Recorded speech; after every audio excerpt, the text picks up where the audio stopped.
On n'a pas les réponses, mais on a les questions. La question d'après.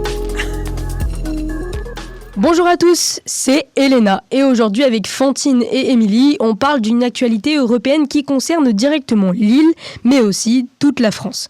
Lille a été choisie pour accueillir le siège de la future autorité douanière européenne. L'annonce a été faite le 25 mars 2026 après plusieurs tours de vote entre les États membres de l'Union européenne et le Parlement européen. Mais derrière cette décision, une vraie question revient, qu'est-ce que cette nouvelle autorité va réellement faire ? Pourquoi l'Europe crée-t-elle une nouvelle agence douanière et pourquoi Lille a-t-elle été choisie face à Rome, La Haye ou encore Varsovie ? C'est parti pour 5 minutes top chrono. D'abord, il faut rappeler ce que font les douanes.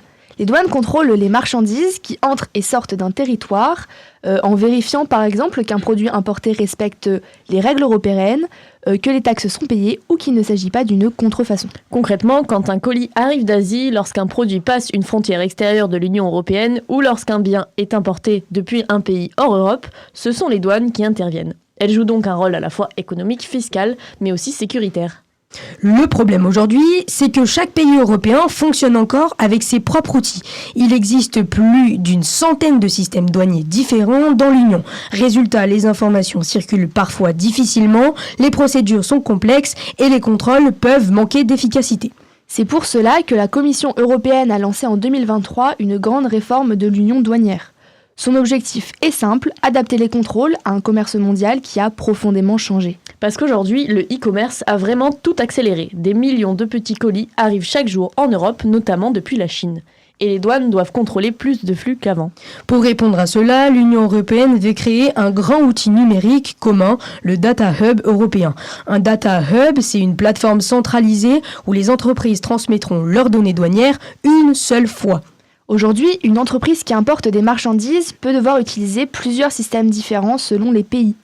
Demain, avec ce guichet unique, tout sera regroupé et cela permettra de simplifier les démarches, mais aussi de mieux repérer les anomalies. Comme par exemple détecter plus vite une fraude, une sous-déclaration de valeur ou bien des produits contrefaits.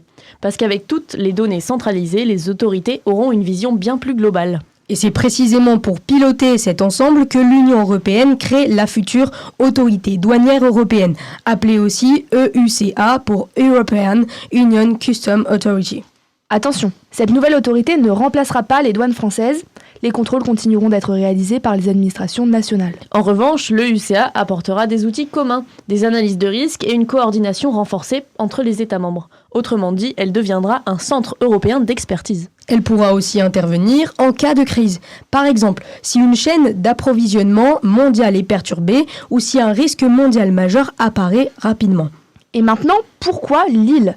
La ville était en concurrence avec 8 autres villes européennes, dont Rome, Zagreb, Porto ou encore La Haye.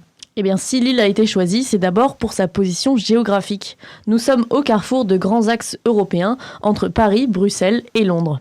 La France a aussi fait valoir un argument important. Un colis sur 3 entrant dans l'Union européenne transite par le territoire français. Autrement dit, la France joue déjà un rôle central dans les flux douaniers européens. Autre atout, Lille disposait déjà d'un site immédiatement disponible. L'agence sera installée dans le bâtiment Agora à Euralille, juste à côté des gares Lille-Flandre et Lille-Europe. C'est un bâtiment déjà prêt, connecté et pensé pour accueillir rapidement une institution internationale. Un data center y sera également intégré pour héberger les outils numériques liés au futur Data Hub. À terme, l'agence devrait accueillir environ 250 agents européens d'ici 2034, avec un potentiel pouvant aller jusqu'à 500 personnes. Et cela représente aussi un enjeu économique important. Les retombées sont estimées à plus de 50 millions d'euros par an pour le territoire. Cela signifie plus d'activités pour les hôtels, restaurants et logements, mais aussi une visibilité européenne renforcée pour Lille. Vous l'aurez compris, derrière cette nouvelle autorité, il y a un enjeu bien plus large que l'installation d'un siège administratif. Il s'agit de mieux protéger les échanges européens, de moderniser les contrôles et de renforcer la place de l'Europe dans le commerce mondial. Merci de nous avoir écoutés pour ce nouveau Top Chrono et d'ici là, continuez à vous poser des questions parce que c'est peut-être ça la question d'après.